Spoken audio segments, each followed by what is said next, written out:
வாழ்க வையகம், வாழ்க வையகம், வாழ்க வளமுடன். எல்லாம் வல்ல இறைவா, மெய்ப்பொருளே, சுத்த வெளியே, சூழ்ந்தழுத்தும் பேரியக்க பேராதார பேருந்து ஆற்றலே, பேரறிவே, அன்னைக்கு வணக்கம், தந்தைக்கு வணக்கம், அருளாய் நிறைந்துள்ள ஆசான் அருள் தந்தை வேதாத்திரி மகரிஷி அவர்களுக்கு வணக்கம். அன்பு குரல் யூடியூப் சேனல் அன்பர்கள் அனைவருக்கும் இனிய வணக்கத்தையும் வாழ்த்தினையும் தெரிவித்துக் கொண்டு இன்றைய சிந்தனைக்கு உள்ளுணர்வு என்ற தலைப்பில் சிந்திப்போம். பகுதி 2. அப்போ காயகல்ப பயிற்சி எப்படி நாம் செய்யணும் அப்படின்னா, நம்முடைய ஜீவவித்து குழம்பு அஸ்வினி முத்திரை செய்கிறோம் இல்லையா, எக்டோபிளாசம் ப்ரொடக்ஷன் ஆகுது, சுத்த சக்தி ஓஜஸ் ஆற்றல். அப்போ அந்த ஓஜஸ் ஆற்றலோடு ஓஜஸ் ஆற்றலாக நம்முடைய மனம் ஒன்றி கலந்து நிற்கணும். அப்படி நின்று அதை கவனித்து அடுத்த முத்திரைக்கு போகும். நம்ம பாட்டில் அஸ்வினி முத்திரை 1 2 3ன்னு ஓடினோம்னா ஓஜஸ் ஆற்றலாம் ப்ரொடக்ஷன் ஆகாது. அது அந்த அளவுக்கு தான் இருக்கும். இப்படி ஓடக்கூடாது, கவனிக்கணும். மனதை அங்கே நிலைநிறுத்தி கவனிக்கும்போது மனசுக்கு இயல்பாகவே 2 விதமான சயின்ஸ் இருக்குது. மனதை எங்கே செலுத்துகிறோமோ மனம் அதுவாக மாறும். மனதை எங்கே செலுத்துகிறோமோ அங்கு காந்த சக்தி குவியும். இந்த 2 சயின்ஸை தான் நாம் பயன்படுத்திகிட்டு இருக்கோம். எல்லா விஷயங்களுக்கும் இதுதான். அப்போ நம்மளுடைய மனசை கொண்டு போய் எது மேலே வைக்கணுங்கிறதுல நாம் கவனமாக இருக்கணும். இப்போ பயிற்சி செய்யும்போது நாம் ஏனோ தானோன்னு சும்மா கையை தூக்கிறது, கையை இறக்கிறது, லெஃப்ட்டு ரைட்டுன்னு போனோம்னா விளைவும் லெஃப்ட்டு ரைட்டு தான். அது ஸ்டாண்டர்டாக ஆகாது. ஸோ அதெல்லாம் இதுதான் குவாலிட்டி. நம்முடைய மனதை தரத்தை உயர்த்தி கொண்டு தன்மையை உயர்த்தி கொண்டு பயிற்சியோடு கனெக்ட் ஆகும். அப்படி ஓஜஸ் ஆற்றலோடு நம்ம மனசை முழுசாக கொண்டு போய் வச்சு அப்படி நாக்கை மடக்கி மூச்சை இழுக்கிறோம் அப்படின்னா அந்த ஆற்றலோடு சேர்ந்து நாமளும் மேலே வந்துடணும். இந்த ஆற்றலை ஃபீல் பண்ணணும். நமக்குள்ளாக உருவாகக்கூடிய இந்த எனர்ஜியை நம்மளால் ஃபீல் பண்ண முடியல அப்படின்னா வெளியில் இருக்கக்கூடிய ஆற்றலை நம்மளால் ஃபீல் பண்ண முடியாது. சயின்ஸ் அவ்வளோதான். உள்ளுக்குள்ளே நாம் தெரிஞ்சிக்க முடியாத, உள்ளுக்குள்ளே நாம் புரிஞ்சிக்க முடியாத, உள்ளுக்குள்ளே உள்ள ஒரு விஷயத்தோடு நம்மளால் இணைய முடியல அப்படின்னா வெளியில் உள்ள விஷயத்தோடையும் வெளியில் உள்ள பொருளோடையும் வெளியில் உள்ள இயக்கத்தோடையும் நம்மால் இணைய முடியாது. உள்ளுக்குள்ளே தான் எல்லா விஷயமும் இருக்குது. எல்லா நிகழ்ச்சிகளும் எல்லா உண்மைகளும் எங்கே இருக்குன்னா நமக்குள்ளாகத்தான் இருக்கிறது. அப்போ நம்முடைய மனசை நாம் குவாலிட்டியாக வச்சுக்கிட்டு அதோட கனெக்ட் ஆகும். அதுவும் குவாலிட்டியாக இன்க்ரீஸ் ஆகும். சயின்ஸ் இதுதான். இப்போ நம்மளுடைய எக்டோபிளாசத்தை மூளைக்கு கொண்டு வந்து ஓஜஸ் மூச்சை விடும்போது உடல் செல்கள் ஒவ்வொரு செல்களுக்கும் இந்த ஓஜஸ் ஆற்றல் பரவுகிறது, பாய்கிறது, நிரம்புகிறது. அதை ஃபீல் பண்ணணும். அதை ஃபீல் பண்ணி அமைதியாக அடுத்ததுக்கு போகணும். ஓஜஸ் மூச்சு பாதியிலே விட்டுட்டே இருக்கும்போதே இங்கே காலை கீழே இறக்கி அடுத்ததுக்கு ஓடுறது அப்படின்ட்டு இருந்தால் அதுவும் அப்படி தான் இருக்கும். அதை ஃபீல் பண்ணணும். உடம்புக்குள்ளே அந்த எனர்ஜியை ஃபீல் பண்ணணும். அப்போ நம்மளுடைய மனசை இது மாதிரி பழக்க தான் அது என்னாகும், உள்ளுக்குள்ளே உள்ள பொருளோடு இணையிறதுக்கு முயற்சி பண்ணணும். அந்த சயின்ஸ் ஒர்க் ஆகும். எல்லாமே நம்மளுடைய மனதின் மூலமாக நடைபெறக்கூடிய நிகழ்ச்சி தான். அப்போ இதில் நமக்கு இந்த உள்ளுணர்வு தன்மையை மேலோங்க செய்து கொள்ள வேண்டும் அப்படின்னா நம்முடைய முதுகுத்தண்டு ரொம்ப முக்கியம். நம்முடைய இந்த பயிற்சிகள் ரொம்ப முக்கியம். அயரா விழிப்பு நிலை, தற்சோதனை, திட்டமிடல், இதில் எல்லாத்தையும் நம்மளுடைய லைஃப் இருக்குது. இது எல்லாமே நம்முடைய வாழ்வியல் முறை. இப்போ இதெல்லாம் நல்லபடியாக வச்சுக்கிட்டோம் அப்படின்னா ஆட்டோமேட்டிக்காக நமக்கு இந்த இன்ட்யூஷன் உள்ளுணர்வு தன்மை மேலோங்கும். இதெல்லாம் என்ன பண்ணும்? இப்போ நம்ம மனசை ஒரே மாதிரி வச்சுக்கிறோம், வாழ்ந்துக்கிட்டே இருக்கும், நல்லபடியாக இருக்கும். உயிரையும் ஒரே மாதிரி வச்சுக்கிறோம் அப்படின்னா இப்போ நம்மளுடைய ஜீவகாந்தம் தேவையில்லாமல் செதறாது. ஜீவகாந்தத்தை நாம் என்ன பண்ணுவோம்? தேவையில்லாமல் சிதறி அடிக்க மாட்டோம். அப்போ ஜீவகாந்தம் இன்க்ரீஸ் ஆக இங்கே உள்ள பொருள் வெளியே உள்ள பொருளோடு இணையும். அப்போ தான் நமக்கு புரியும். எப்பொருள் எத்தன்மையாயினும் அப்பொருள் மெய்ப்பொருள் காண்பது அறிவு. வள்ளுவர் பொருள்தான், ஆனால் எல்லாமும் பொருள் இல்லை. எப்பொருள் எத்தன்மையாயினும் அப்பொருள் மெய்ப்பொருள் காண்பது அறிவு. அப்போ மெய்ப்பொருள், உண்மையான பொருள்னு ஒன்று இருக்குது, பொய்யான பொருள்னு ஒன்று இருக்குது. இப்போ நாம் எதோடு இணைஞ்சு வாழ்ந்துட்டுருக்கோம் அப்படின்னா பொய்யான பொருள்களை பொருள்னு நினச்சி வாழ்ந்துட்டுருக்கோம். இப்போ இந்த மனதை நம்ம கொஞ்சம் மாற்றி அமைச்சுக்கணும். எதை வள்ளுவர் பொருள்னு சொல்கிறாரு, உண்மையான பொருள்னு சொல்கிறாரு, எது பொய்யான பொருள் அப்படிங்கிறாருங்கிறத புரிஞ்சுக்கணும். எல்லாமே நிகழ்ச்சி அப்படின்னு புரிஞ்சுக்கிட்டோம்னா போதும். பொருள் வேற, நிகழ்ச்சி வேறங்கிறத நம்ம தெளிவாக தெரிஞ்சுக்கலாம். இப்போ இந்த நாற்காலி இருக்குது. இந்த நாற்காலிங்கிறது ஒரு நிகழ்ச்சி. இது பிளாஸ்டிக்கால் ஆக்கப்பட்டது இல்லையா? இந்த பிளாஸ்டிக்கால் ஆக்கப்பட்ட இந்த நிகழ்ச்சியை நாம் கொண்டு நெருப்பில் போட்டால் என்ன ஆகும்? சாம்பலாக மாறிடும் இல்லையா? இப்போ நாற்காலி அப்படிங்கிற இந்த நிகழ்ச்சி என்னவா மாறிச்சு? சாம்பல்ங்கிற நிகழ்ச்சியாக மாறிடுச்சு. அந்த சாம்பலை கொண்டு போய் மண்ணுக்கு உரமாக போட்டோம் அப்படின்னா அந்த சாம்பல்ங்கிற நிகழ்ச்சி செடிங்கிற நிகழ்ச்சியாக மாறிடுச்சு. இப்போ அதிலிருந்து வரக்கூடிய காய்கள், பழங்கள், இதை நாம் சாப்பிட்டோம் அப்படின்னா நமக்குள்ளார ஒரு ஆப்பிள்னு வச்சுக்குவோமே, ஒரு கேரட்டுன்னு வச்சுக்கலாமே, அந்த கேரட்டுங்கிற நிகழ்ச்சி நமக்குள்ளார ரத்தம்ங்கிற நிகழ்ச்சியாக மாறிடுச்சு, சதைங்கிற நிகழ்ச்சியாக மாறிடுச்சு. அப்போ இந்த உடம்பு இது ஒரு நிகழ்ச்சி. நம்மளுடைய உடல்ங்கிறது ஒரு நிகழ்ச்சி, இது பொருள் இல்லை. இந்த நிகழ்ச்சி, அம்மா வயிற்றுலேருந்து வந்தோம், இந்த பூமியில் இருக்கிற வரைக்கும் இருப்போம். அதுக்கப்புறம் இந்த உடம்புங்கிற நிகழ்ச்சி என்னவா மாறும்? உயிர் இருக்கிற வரைக்கும் இது நடமாடும். உயிர் இல்லை, உயிர் இந்த உடம்பை விட்டு வெளியே போயிடுச்சு அப்படின்னா அடுத்தது உடல்ங்கிற இந்த நிகழ்ச்சி மண்ணோடு மண்ணாக போயிடும், அல்லது நெருப்பில் தூக்கி போட்டால் சாம்பலாக மாறிடும். அவ்வளோதான்.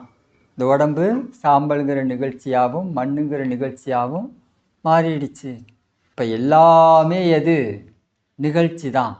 இந்த பூமி கூட இன்னைக்கு இருந்துக்கிட்டு இருக்கு, சுற்றிட்டு இருக்கு. நாளைக்கு இந்த பூமி என்ன ஆகும்? வேறு ஒரு நிகழ்ச்சியாக மாறும் இல்லையா? இந்த பூமி அடுத்த நிகழ்ச்சி, இது முழுசாக வெப்பமாக மாறும், இது முழுசாக வெப்பமாக மாறிடும். அப்போ இது மாதிரி ஒவ்வொரு நிகழ்ச்சியும் மாறி மாறி எல்லாமே நிகழ்ச்சியாக இருக்கிறது. பொருள்னா என்ன அப்படின்னா எது மாறாமல் அப்படியே இருக்கிறதோ அது மட்டும்தான் பொருள். மற்றது எல்லாம் மாறிக்கிட்டே இருக்கிறதெல்லாம் நிகழ்ச்சி. அதுக்கு பொருளுங்கிற பேர் பொருந்தாது. இப்போ ஃபேனு ஒரு பொருள் தானே அப்படிங்களா? அப்படி கிடையாது. இப்போ இந்த ஃபேனை தூக்கி அடுப்பில் போட்டோம்னா அதில் உள்ள இரும்பெல்லாம் என்ன ஆகும்? உருகிடும்.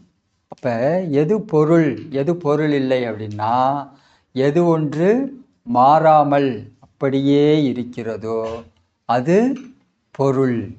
பொருளெல்லாவற்றை பொருளென்று உணரும் மருளானாம் மானா பிறப்பு. பொருள் இல்லாத எல்லாம் பொருள்னு நினச்சிக்கிட்டு மயக்கத்தில் வாழ்ந்துட்டுருக்கிற பிறவிக்கு நாம் வந்திருக்கோம்.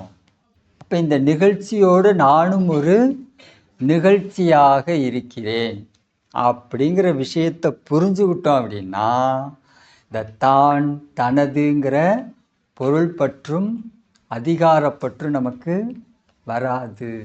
நான் தான் இதை பண்ணேன், நான் தான் இதை செஞ்சேன் அப்படிங்கிறது ஒன்றுமே இல்லை. இருக்கிற நிகழ்ச்சியெல்லாம் ஒன்று சேர்ந்து ஒவ்வொரு நிகழ்ச்சியை நடத்துது. இந்த நிகழ்ச்சி இருக்கிற வரைக்கும் இருக்கும், முடிஞ்சதுக்கப்புறம் அந்த நிகழ்ச்சி மாறிடும், முடிஞ்சு போயிடும், அவ்வளோதான்.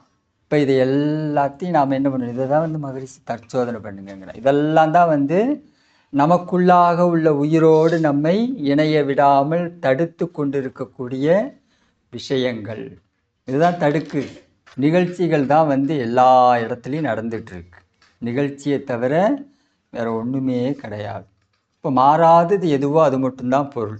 அப்போ நாம் நம்மளுடைய உண்மையான வாழ்க்கையை வாழணும் அப்படின்னா உண்மையான பொருளோடு நம்மளுடைய மனசை லயப்படுத்தணும், ஒருங்கிணைக்க வேண்டும். அதோடு ஒன்றி கலந்து நம்முடைய மனசு அதுவாக மாறும். இப்போ அதுவாக மாறும்போது நமக்குள்ளாக இந்த இன்ட்யூஷன் உருவாகும், உள்ளுணர்வு தன்மை மேலோங்கும். இந்த எல்லா நிகழ்ச்சியும் நிகழ்ச்சி தாங்கிறத புரிஞ்சுக்கலாம். அது வரைக்கும் என்ன பண்ணோம், கொஞ்சம் அங்கங்கே தடிக்கி விடும், வந்து இல்லை இல்லை அப்படிலாம் கிடையாது அப்படின்னு குறுக்க வந்து நிற்கும். இதெல்லாம் வந்து நம்மளுடைய கற்பனைகள் நிறையா இருக்குது. நம்முடைய வாழ்க்கையை நாம் கற்பனை கலந்து தான் வாழ்ந்துக்கிட்ருக்கோம். இன்னும் இந்த பியூர் லைஃபுக்குள்ளே நாம் போகலை. நம்முடைய மனசு இந்த உண்மைகளை எல்லாம் புரிஞ்சுக்கிட்டு இது எல்லாத்தையும் தெரிஞ்சுக்கிட்டு எப்படி வாழணுங்கிற விஷயத்துக்கு நம்முடைய 6வது அறிவு தயாராகும். ஒன்று, எப்படி வாழணுங்கிறதுக்கு நம்முடைய மனசும் நம்முடைய அறிவும் தயாராகும். 2வது, நாமளே அதை அனுபவமாக பெறும்போது நம்மக்கிட்ட இருக்கக்கூடிய பொய்மையெல்லாம் விடுபட்டு போயிடும். ஸோ நாம் எதுக்காக இந்த விஷயத்தெல்லாம் தெரிஞ்சுக்கிறோம் அப்படின்னா நமக்குள்ளே நிறைய கற்பனைகள் இருக்குது, நிறைய போலித்தன்மைகள் இருக்குது இல்லையா? அது எல்லாத்தையும் விட்டுட்டு பியூர் ஆகிறதுக்கு தான். இந்த போலித்தன்மைகளை வச்சுட்டு நம்முடைய உயிர் களங்கமாயிருக்குன்னு சொல்கிறோம் இல்லையா? நம்முடைய கருமையம் களங்கமாயிருக்குன்னு சொல்கிறோம் இல்லையா? இந்த களங்கமான நிலையை வைத்து கொண்டு அந்த சுத்தமான பொருளோடு போய் நம்மால் இணைய முடியாது. நம்முடைய கருமையத்தை நாம் தூய்மை செய்ய செய்ய இந்த மாதிரியான உண்மைகளோடு நம்மை இணைத்து கொண்டு வாழ வாழ ஆட்டோமேட்டிக்காக நம்முடைய கருமையின் தூய்மையாகும், நம்முடைய 6வது அறிவு மேலோங்கும், நம்முடைய அடுத்த ஜென்ரேஷனுக்கு ஒரிஜினலான லைஃப்பை அறிமுகப்படுத்தலாம். இப்போ நம்மளுடைய இந்த வாழ்வியல் முறையில் இருக்கும்போதே எல்லாத்தையும் தெரிஞ்சுக்கிட்டோம் அப்படின்னா நாம் நிம்மதியாக வாழலாம். இருக்கும்போதே இது இன்னது தான், இங்கேருந்து தான் இது வந்துச்சு, இது மாறி இருக்குது, இதனோடு நம்மளுடைய வாழ்க்கை நடந்துக்கிட்டு இருக்கு அப்படிங்கிறது உண்மையெல்லாம் தெரிஞ்சுக்கும்போது நம்ம வாழும்போதே அந்த உண்மைகளை புரிஞ்சுக்கும்போது நம்மளுடைய அடுத்த ஜென்ரேஷனுக்கு ஒரு உண்மையான கற்பனை இல்லாத வாழ்க்கையை கொண்டு போய் சேர்க்க முடியும். இப்போ நம்மளுடைய முன்னோர்கள், நமக்கு முன்னாடி தாத்தா பாட்டி இவங்கெல்லாம் இந்த பயிற்சியில் சேர்ந்துருந்தாங்கன்னு வச்சுக்கோங்க. இப்போ நமக்கு இவ்வளோ சிரமம் இருக்குமா அதை புரிஞ்சுக்கிறதுலையும் இதில் ட்ராவல் ஆகிறதுலையும்? இருக்காது இல்லையா? அவ்வளோதான். நம்ம அடுத்த ஜென்ரேஷனுக்கு இந்த உண்மையை கொண்டு போகிறோம். அப்போ இந்த உண்மையோடு வாழும்போது அவங்க தேவையில்லாததெல்லாம் தேவையாக்கிக்க மாட்டாங்க, ரிலாக்ஸாக வாழ்வாங்க. இப்போ நமக்கு அது வேணும் இது வேணும்னு மனசு ஓடுது இல்லையா? அந்த பக்கம் இந்த பக்கம்னு இழுக்குது இல்லையா? இந்த இழுவைத்தன்மை இல்லாமல் நம்முடைய வாழ்க்கையை வாழலாம், நாமளும் வாழலாம், நம்மளுடைய குழந்தைங்களுக்கும் அதை கொண்டு போய் சேர்க்கலாம். மனசு வந்து நின்று நிலச்சி நிதானமாக இயங்கணும். ஆனால் இப்போ எப்படி இருக்குது, அந்த பக்கம் ஒன்று இழுத்துட்டு ஓடுது, இந்த பக்கம் ஒன்று இழுத்துட்டு ஓடுது, அது கூட போராடுது மனசு. அதுவா இதுவா, இல்லை அது இல்லை இது இல்லை அப்படின்னு போராட்டமாக இருக்குது. இதிலெல்லாம் இருந்து நம்முடைய மனசை விடுவிச்சுக்கணும் அப்படின்னா இந்த உண்மையிலெல்லாம் நாம் புரிஞ்சுக்கணும், தெரிஞ்சுக்கணும். ஸோ அதுக்கு தான் வந்து நமக்குள்ளே இதுக்கான விஷயம் எல்லாமே இருக்குது. நம்முடைய மூளையினுடைய சிறப்பு, நம்முடைய முதுகுத்தண்டுடைய சிறப்பு, இது எல்லாமே நாம் இதை புரிஞ்சுக்கிறதுக்கான விஷயத்தை தான் மெட்டீரியலாக மகிழ்ச்சி கொடுத்துருக்காங்க, இயற்கை நமக்கு கொடுத்துருக்கு. ஸோ நாம் அதை கொஞ்சம் பயன்படுத்திக்கிறோம், அவ்வளோதான். நம்முடைய பயன்படுத்தக்கூடிய முறையை கொஞ்சம் நாம் அதிகப்படுத்திக்கிட்டால் போதும். இந்த உண்மைகளெல்லாம் நம்மளுடைய வாழ்க்கையில் சுலபமாக இணைஞ்சிடும். பெரிய விஷயம்லாம் கிடையாது. மகரிஷி ஒரு இடத்துல இந்த விஷயத்தை சொல்கிறார், தோசை ஊற்றுறதை விட ரொம்ப ஈஸி இந்த பிரபஞ்ச உண்மைகளை புரிந்து கொள்வது. இருக்கிறதுலையே பார்த்தா தோசை ஊற்றுறது தான் ரொம்ப கஷ்டமான வேலை. அதை விட ஈஸி இந்த பிரபஞ்ச உண்மைகளை புரிந்து கொள்வது. இப்போ இவ்வளோ ஈஸியான இருக்கிற விஷயம் ஏன் நமக்கு சிரமமாக இருக்குது அப்படின்னா நாம் எங்கேயோ சிக்கிட்டு இருக்கோம். அதுதான் என்ன பண்ண மாட்டேங்குது, இந்த உண்மையை ஈஸியாக புரிஞ்சிக்க விட மாட்டேங்குது. எங்கே நாம் சிக்கிட்டு இருக்கோம்? விலங்கின தன்மையில். அந்த 5 அறிவிட்டு போய் நாம் என்ன பண்ணிட்டோம்? லாக் ஆகிட்டோம், சிக்கிக்கிட்டோம். அதனால தான் இங்கே 6வது அறிவு அப்படி வெளியே வருது, மறுபடியும் உள்ளே ஓடிடுது, வெளியே வருது, மறுபடியும் உள்ளே போயிடுது. 5 தான் நம்முடைய வாழ்க்கை ஓடிக்கிட்டு இருக்கு. இன்னும் 6 முழுமை பெறலை. அது எப்போ நமக்கு முழுசாகுதோ அப்போ எல்லாமே நிறைவாக இருக்கும். எல்லா விதமான விஷயங்களும் நமக்கு தெளிவாக புரிஞ்சிடும். அதுதான் நமக்குள்ளாக இருக்கக்கூடிய இந்த பேரறிவை, எல்லாம் வல்ல மெய்ப்பொருளை, இறை ஆற்றலை எந்த அளவுக்கு நாம் உணர்வதற்காக முயற்சி செய்கிறோமோ அந்த முயற்சியினுடைய விளைவு நமக்குள்ளாக இந்த உள்ளுணர்வு தன்மை மேலோங்கும். மனதை எந்த வகையிலும் நாம் உணர்ச்சி வயம் எழாமல் பார்த்து கொள்ள வேண்டும்.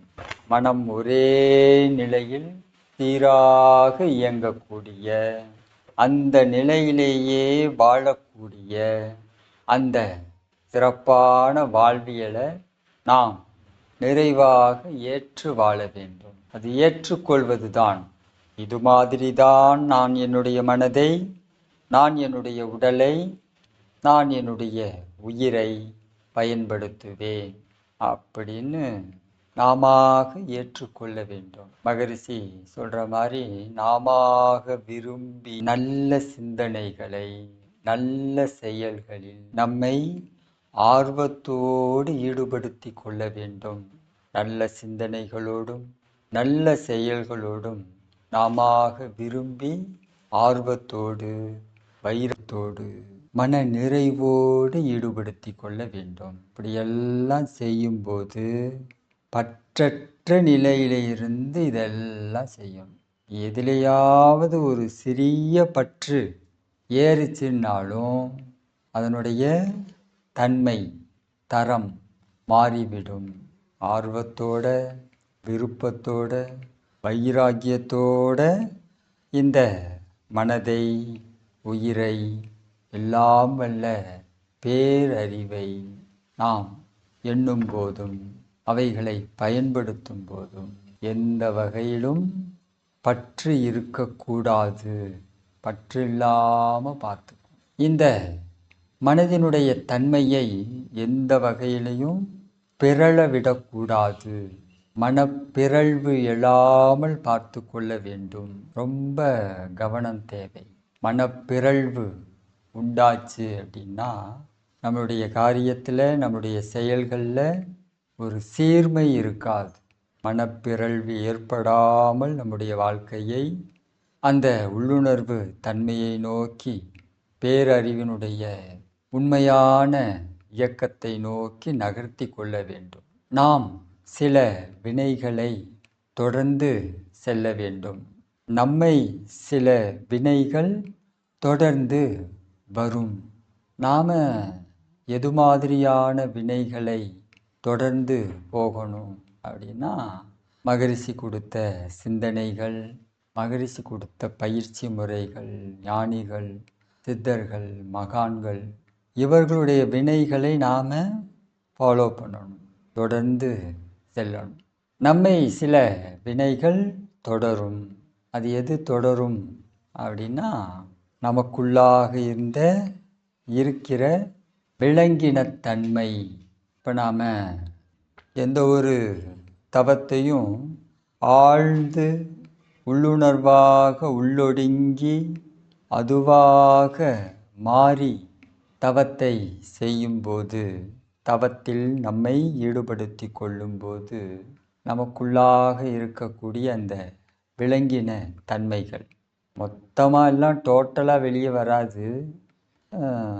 கொஞ்சம் பலகீனமான, ரொம்ப டார்க்காக இல்லாமல் லேசாக இருக்கக்கூடிய சில வகையான விலங்கின பதிவுகள் நம்முடைய கருமையத்திலிருந்து நம்மளுடைய 6ஆவில் நிற்கும். ஆழ்ந்து ஒடுங்கி உள்ளிருக்கும் மெய்ப்பொருளோடு ஒன்றி கலந்து அதுவாகி நாம் தவம் செய்யும்போது, பயிற்சிகளை மேற்கொள்ளும்போது நம்முடைய ஆறாவில் நம்முடைய விளங்கின பதிவுகள் வெளியேறும். இவ்வாறு நம்முடைய ஆறாவில் இருக்கக்கூடிய அந்த விளங்கின பதிவுகளை அன்பா பாருங்க, கனிவா பாருங்க, அருள் பார்வையா பாருங்க. ஏன், எதற்கு, எதனால் என்றால் அந்த விளங்கின பதிவுகள் மட்டும் இல்லை அப்படின்னா நமக்கு இந்த மனித உருவம் என்பது அமைந்திருக்காது. நாம் இன்று இந்த மனித தோற்றத்தில் இருந்து எல்லாம் வல்ல இறைநிலையை உணர்வதற்கான முழு வாய்ப்பையும் இந்த மனித உருவமும் இந்த மனித கருமையமும் தான் பெற்றிருக்கிறது. இந்த இடத்துக்கு நாம் வர்றது விளங்கின பதிவு ஒரு முக்கியமான காரணம். அது இல்லை அப்படின்னா நமக்கு இது அமைஞ்சிருக்காது. இதை மனநிறைவோடு சிந்தித்து அந்த விளங்கின பதிவுகளை வாழ்த்துங்க. என் கருமையத்தில் இருந்த விளங்கின பதிவுகள் இப்போது ஆறாவில் இருக்கிறது. இந்த விளங்கின பதிவுகள் எல்லாம் வாழ்க வளமுடன். எனக்கு இந்த புனிதமான பிறவிக்கு கொண்டு வந்து சேர்த்த இந்த விளங்கின பதிவுகள் அனைத்தும் வாழ்க வளமுடன், வாழ்க வளமுடன், வாழ்க வளமுடன் வாழ்த்துங்க. இந்த செயலுக்கு பின்னால் உங்களுக்கு ஒரு தன்மை அமையும். அந்த தன்மை நம்மை மேலும் தூய்மையாக்கும். ஞான நிகழ்வை நோக்கி நம்மை அமைதியாக நகர்த்தும். செய்து பாருங்கள். இப்போ நாம் எப்படி தவம் பண்ணா அப்படின்னா அந்த உயிரினுடைய மையத்தில் போய் நின்று தவம் பண்ணணும். அப்படி நாம் இங்கே உள்ள ஒடுங்கணும். உயிருக்குள் ஒடுங்கி உயிரோடு உயிராக இந்த சுத்த வெளி, இந்த உயிருக்கு மத்தியில் இருக்கக்கூடிய சுத்த வெளியோடு நம்மை முழுமையாக இணைத்து கொள்ளும்போது சில வினைத்தன்மைகள் அப்படியே டிரான்ஸ்ஃபர் ஆகும். நம்மளுடைய ஆறாவில் நிற்கும். ஆறாவை விட்டு வெளியே போகாது அவ்வளோ சீக்கிரம். வெயிட் பண்ணும். மறுபடியும் சான்ஸு கிடைச்சா உள்ளே போய் உக்காந்திக்கலாம் அப்படின்னு. இப்போ நம்மளுடைய இதே மாதிரி நம்ம சுத்த வெளிக்கு போகும்போதும் நடக்கும். துரியாதீத தவம், அங்கேயும் டெத்தாக ஆழமாக உள்ளொடுங்கி தவம் செய்யும்போது நம்முடைய கருமையத்தில் இருக்கக்கூடிய இந்த விளங்கின தன்மைகள், நம்முடைய கருமையத்துக்கு பொருந்தாத இந்த வினைப்பதிவுகள் இதெல்லாம் அப்படியே கொஞ்சமாக தளர்ந்து வெளியே நிற்கும். ஆறாவில் இருக்கும். அப்படி நாம் உணர்ச்சி வசப்படாமல் நிதானமாக அமைதியாக நம்முடைய மனதை, நம்முடைய உயிரை ஒரே மாதிரி இயக்கி வாழ்ந்து பழகிட்டே வந்தோம் அப்படின்னா அதுக்கப்புறம் இந்த ஆறாவில் இருக்கிற விலங்கினத்தன்மை உள்ளே வர்றதுக்கு வாய்ப்பே இல்லை. அது அப்படியே ஸ்பேஸோட பிரபஞ்ச காந்தத்தோடு அப்படியே போய் கரைஞ்சிரும். இப்போ நாம் எப்போதெல்லாம் சுத்த வெளியோடு ஒன்றி கலைக்கிறோமோ அப்போதெல்லாம் நம்முடைய கருமையத்திலிருந்து சில பதிவுகள் வெளியேறுகின்றன, ஆறாவுக்கு வருது. நாம் இந்த விஷயம் கொஞ்சம் புரியாததுனாலும் தெரியாததுனாலும் மறுபடியும் பழக்கத்துக்கு போகிறோமா, அப்போ ஆறாவில் இருந்த அந்த தன்மை மறுபடியும் கருமையத்துக்குள்ளே வந்துடும். இதனால தான் மகரிஷி கவனமாக இருங்கள், அயரா விழிப்பு நிலையோடு இருங்கள், தற்சோதனை செய்யுங்கள், திட்டமிட்டு உங்களுடைய வாழ்க்கையை வாழுங்கள். இப்போ நம்ம தவம் பண்ணும்போது தவம் பண்ணி முடித்ததுக்கப்புறம் நம்மளுடைய உடல்நிலை, நம்மை சுற்றி இருக்கக்கூடிய காந்த ஆற்றல் இதெல்லாம் ஒரு சிறியதாகவோ அல்லது கொஞ்சம் பெரியதாகவோ மாற்றம்னு ஒன்று வருது இல்லையா? அந்த மாற்றத்திற்கு என்ன காரணம்? இந்த மாற்றத்தை இதை நாம் எப்படி நீட்டித்து கொள்வது தவம் செய்யும்போது, தவம் செய்து முடித்த பிறகு நம்மோடு இணைந்த அந்த பேராற்றலை நமக்குள்ளாக எப்படி நீட்டித்து கொள்வது, தற்சோதனை பண்ணணும். அயரா விழிப்பு நிலையோடு இருந்து தற்சோதனை பண்ணோன்னா அதற்கான விஷயத்தை, அதற்கான ஞானத்தை, அதற்கான செயல் வடிவத்தை அவனே நம்மகிட்ட சொல்லுவான். இதை நீ புரிஞ்சுக்கிட்ட இல்லையா? இதை புரிந்து கொண்டதற்காக உனக்கு இந்த விஷயத்தை உனக்கு நான் பரிசாக கொடுக்கிறேன் அப்படின்னு அவன் சில விஷயங்களை கொடுப்பான். அப்படி இதுதான் முயற்சி தன் மெய்வருத்த கூலி தரும் அப்படின்னு வள்ளுவர் சொல்கிறார். தெய்வத்தால் ஆகாது எனினும் முயற்சி தன் மெய்வருத்த கூலி தரும். இந்த உடம்பில் இருக்கக்கூடிய நம்மளுடைய கருமையத்தில் இருக்கக்கூடிய இந்த விலங்கினத்தன்மையை இறைநிலையால் என்ன பண்ண முடியாது, கிளியர் பண்ண முடியாது. நாம் ஒத்துழைப்பு கொடுக்காம அவனால் இந்த விஷயத்தை நம்மளுடைய கருமையத்தில் இந்த நிகழ்ச்சியை நடத்த முடியாது. இப்போ நாம் ஒத்துழைப்பு கொடுக்கறதுங்கிறது எவ்வளோ முக்கியம் பார். நமக்குள்ளாக இருக்கக்கூடிய இந்த விலங்கின பதிவுகளை அவனை தவிர வேறு யாரும் இதை போக்கவும் முடியாது. அவனாவும் தானாகவும் இந்த விஷயத்தை செய்யவும் முடியாது. எப்படி சிக்கியிருக்கோம் பாருங்க. அவனை தவிர இந்த விலங்கின பதிவை நம்ம உடலிலிருந்து, நம்ம கருமையத்திலிருந்து நீக்க முடியாது. நாம் ஒத்துழைப்பு கொடுக்காமல் அவனால் இந்த காரியத்தை செய்யவும் முடியாது. அதுதான் மனிதனுக்குள்ள சிறப்பு. உனக்கு முழு சுதந்திரம் தருகிறேன். எல்லாவற்றையும் உணர்ந்து கொண்டு இந்த விஷயத்தில் உன்னை முழுமையாக ஈடுபடுத்தி கொள்ளும்போது இந்த வேலையை, இந்த நிகழ்ச்சியை அவன் நிகழ்த்தி கொள்வான். நாம் கொஞ்சம் அதை தான் மகரிஷி நாமாக விரும்பி நல்ல செயல்களில் நம்மை ஈடுபடுத்தி கொள்ள வேண்டும். அப்படி ஈடுபடுத்தி கொள்ளும்போது எந்த விதமான பற்றுக்கும் இடம் கொடுக்காமல் ஈடுபடுத்திக்கணும். எந்த விதமான அப்போ நிறைய நிகழ்ச்சிகள், நிறைய உணர்வுகள், நிறைய அனுபவங்கள் கிடைக்கும். அப்படியெல்லாம் கிடைக்கும்போது நாம் அதை பெரிதுபடுத்தி சிந்தித்து விடக்கூடாது, மிகைப்படுத்தி சிந்தித்து விடக்கூடாது. நிறைய அனுபவங்கள் வரும். இப்போ இந்த நிகழ்ச்சியை அவன் நடத்தி வைக்க நாம தான் கொஞ்சம் ஒத்துழைப்பு கொடுக்கணும். அதற்கான செயல்கள் அப்படிங்கிறது தான் மகரிஷி மனவளக்கலை பயிற்சியாக கொடுத்துருக்காங்க. இதில் நம்மை எந்த தன்மையோடு, எத்தரத்தோடு நம்மை ஈடுபடுத்தி கொள்கிறோங்கிறது ரொம்ப முக்கியம். பயிற்சி எல்லாத்துக்கும் ஒரே மாதிரியானது தான். எப்படி ஒரு ஆசிரியர் வகுப்பறையில் எல்லாத்துக்கும் ஒரே மாதிரி தான் பாடம் நடத்துகிறாங்க. ஆனால் பரீட்சை எழுதி முதல் மார்க்குங்கிறது ஒரே ஒரு மாணவர் தான் பெறுகிறார். அவருக்குன்னு தனியாக ஏதாவது ஆசிரியர் பண்ணார்? இல்லையே. எல்லாத்துக்கும் ஒரே மாதிரி தான் நடத்தப்பட்டது. அவருடைய தன் ஆர்வம், அவருடைய உள்ள ஆர்வம், அதுதான் அவரை முதல் மாணவராக உயர்த்தியது.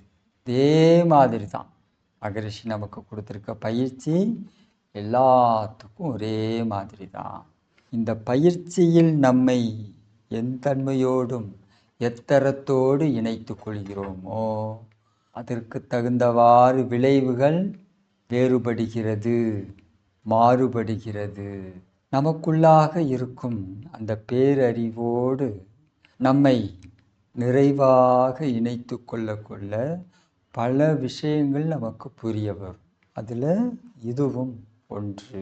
நம்முடைய வினைத்தன்மை மாறாமல், நம்முடைய புலன்களில் இருக்கக்கூடிய தன்மை மாறாமல், உடல் செல்களில் இருக்கக்கூடிய தன்மை மாறாமல், நம்முடைய உயிரில் இருக்கக்கூடிய தன்மை மாறாமல், நம்முடைய கருமையத்தில் இருக்கக்கூடிய தன்மை மாறாமல் அதில் ஒரு சின்ன மாற்றத்தையாவது செஞ்சு நாம் ஆரம்பித்து வைக்கணும், துவக்கி வைக்கணும்.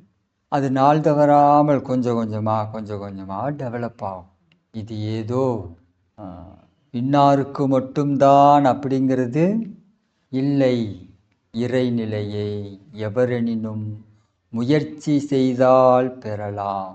தேவையோ முறையான பயிற்சி, இவ்வளோதான். இப்போ நாம் இந்த பயிற்சியில் நம்மை எந்த வகையில், எந்த முறையில், எந்த நிலையில் இருந்து இணைத்து கொள்கிறோங்கிறது ரொம்ப முக்கியம். அதற்கு தகுந்தவாறு நமக்குள்ளாக இந்த உள்ளுணர்வு தன்மை மேலோங்கும். சும்மா ஏதோ கடமைக்காக பயிற்சிகளோடு இணைந்திருத்தல் அப்படின்னா விளைவும் அது மாதிரி தான் வரும். இந்த மௌன காலத்தில் இருக்கும்போது இந்த விஷயங்களில், இது மாதிரியான தன்மைகளில் நம்மை ஆழமாக கூட்டி செல்ல நமக்குள்ளாக ஒரு விசை உருவாகும். அணுவை இயக்கும் சக்தி, அணு இயங்கியதால் பெருகிய சக்தி அப்படின்னு இருக்கு இல்லையா? அணுவை இயக்கும் சக்தி, அணு இயங்கியதால் வெளிப்படும் சக்தி, இந்த எனர்ஜி, ஆற்றல். இதை எல்லாத்தையும் நாம் எந்த அளவுக்கு முடியுமோ அந்த அளவுக்கு சேகரித்து வச்சுக்கணும். ஜீவகாந்த பெருக்கம், அதை சிதைய விட்டுறக்கூடாது. அதை தேவையில்லாத விஷயங்களுக்கு பயன்படுத்திடக்கூடாது. நாம் தவம் பண்ணும்போதெல்லாம், பயிற்சி செய்யும் போதெல்லாம், உடல் பயிற்சி, காயகல்பம், தவம், தற்சோதனை, இதிலெல்லாம் நம்மளை ஈடுபடுத்திக்கும் போதெல்லாம் அந்த அணுவை இயக்கும் சக்தி, அணு இயங்கியதால் பெருகிய சக்தி அப்படிங்கிறதெல்லாம் டெவலப் ஆகும்.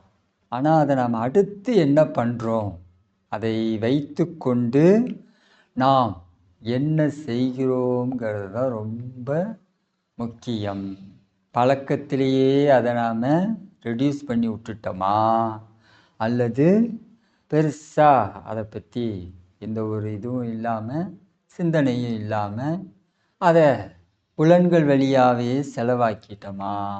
நிறைய இருக்கு இல்லையா?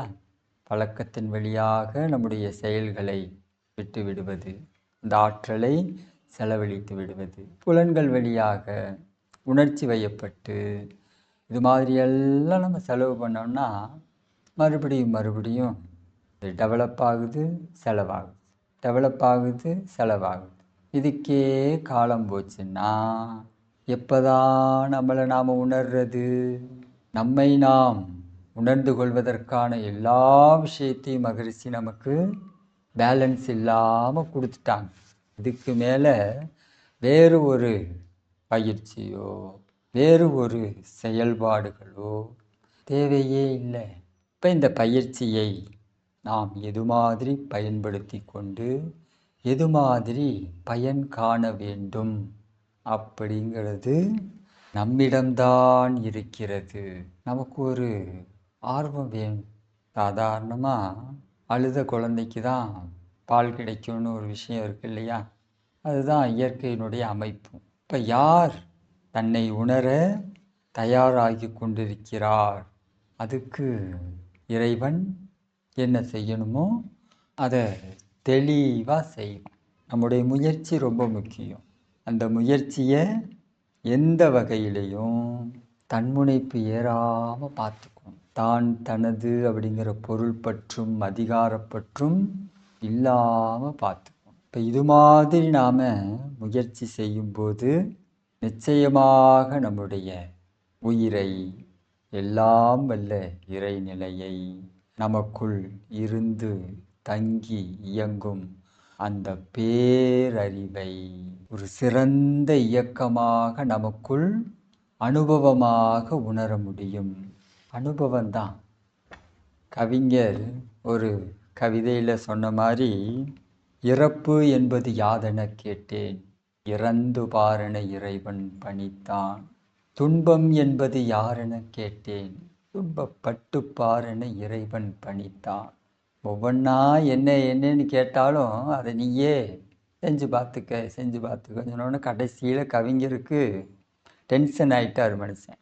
எல்லாத்தையும் நான் தான் செஞ்சு பார்க்கணுன்னா இறைவன் நீ எதுக்கு அப்படின்னு கேட்குறார். அப்போ அதை அழகாக அவர் எழுதுகிறார். பக்கத்தில் சற்றே என் காதோரத்தில் அந்த அனுபவமே நான் தான் என்றான். இறைவன் என்பவன் பூரணமான அனுபவம்தான். நமக்குள் அவன் அனுபவமாக வெளிப்படுவதற்கு எதெல்லாம் லாக்காயிருக்கோ, எதெல்லாம் அடைக்கப்பட்டிருக்கிறதோ அதையெல்லாம் ஓப்பன் பண்ணணும். இப்போ அதைத்தான் மகரிஷி நமக்கு பயிற்சியாக கொடுத்திருக்கிறார்கள். அதில் கொஞ்சம் நாம் ஆர்வம் இருக்கணும், வைராக்கியம் இருக்கணும், விடாமுயற்சி தேவை. இதிலெல்லாம் ஈடுபடும்போது பற்றில்லாமல் இருந்து இந்த செயல்களை செய்யும். இப்படின்னா மட்டும்தான் அவனுடைய இயக்கங்களை, சிறப்புகளை அனுபவமாக நாம் பெறுவதற்குரிய தகுதி உருவாகிறது. தகுதி தான் மகரிஷி சொல்கிற மாதிரி, தகுதியை மட்டும் வளர்த்து கொள்ளுங்கள். அவன் நமக்கு எதை கொடுக்க வேண்டுமோ அதை கொடுத்து கொண்டே இருப்பான். தகுதியை மட்டும் இழந்து விடக்கூடாது. நாம் இந்த விலங்கின தன்மைகளில் அஞ்சறிவு ஜீவன்களாக வாழ்ந்தப்போ பெருசாக இந்த தகுதி இதெல்லாம் இல்லை. இறைஞானம், அனுபவம், உயிரின் தன்மை, அறிவின் சிறப்பு இதெல்லாம் எதுவுமே இல்லாமல் எல்லாமே சமமாக இருந்துச்சு.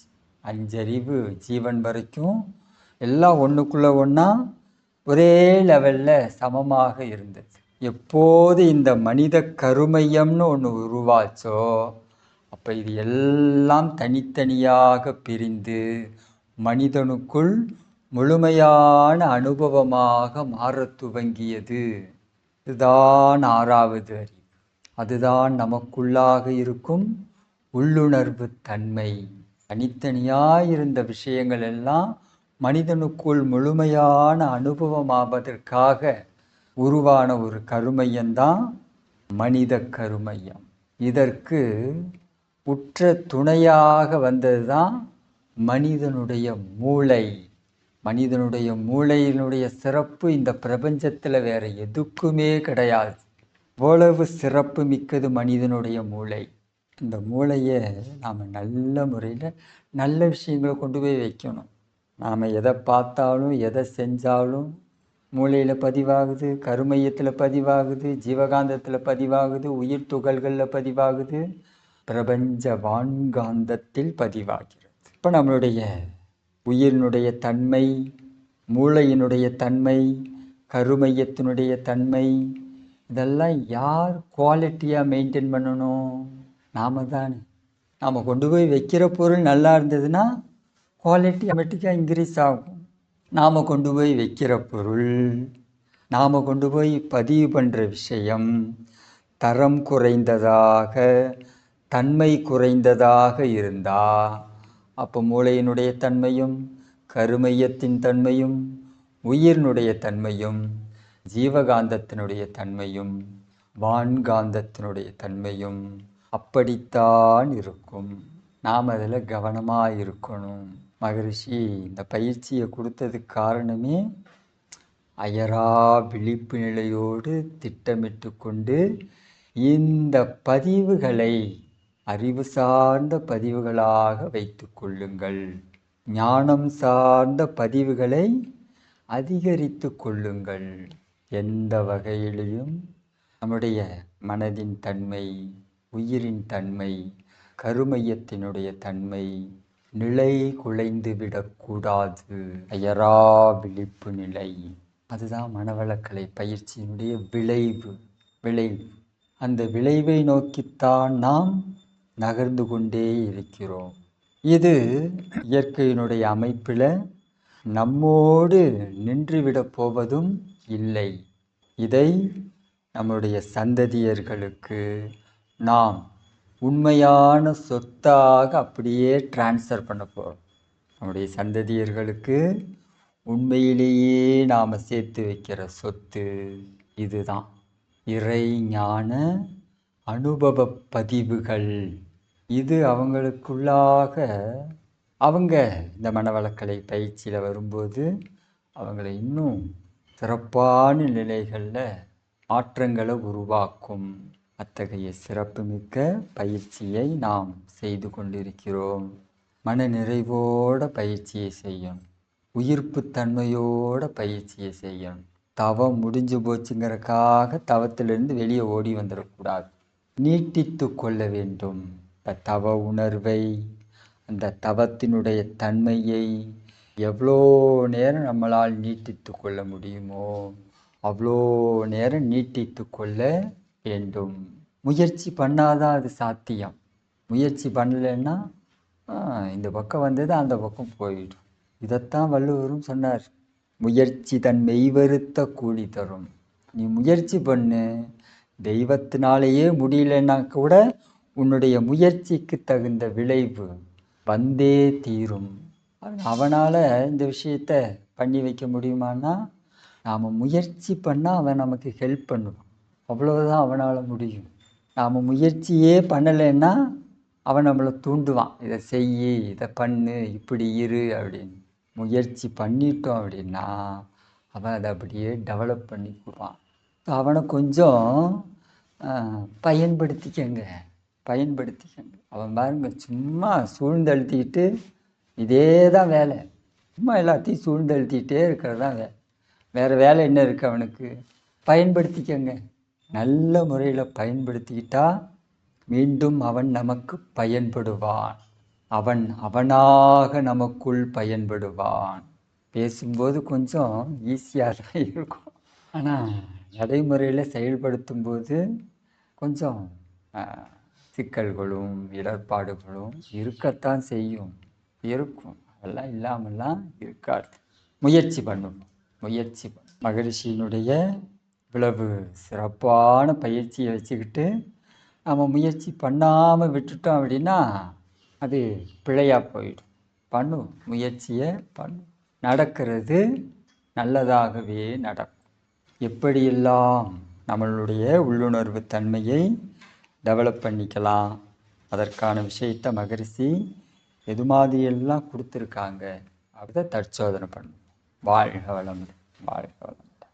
இந்த சிந்தனை உங்களுக்கு பிடிச்சிருந்ததுன்னா நம்முடைய யூடியூப் சேனலை சப்ஸ்கிரைப் பண்ணிக்கோங்க. தெரிந்த அன்பர்களுக்கு ஷேர் பண்ணுங்கள். இந்த சிந்தனை பற்றிய கருத்துக்கள் வரவேற்கப்படுகின்றன. நன்றி, வாழ்த்துக்கள். வாழ்க வளமுடன்.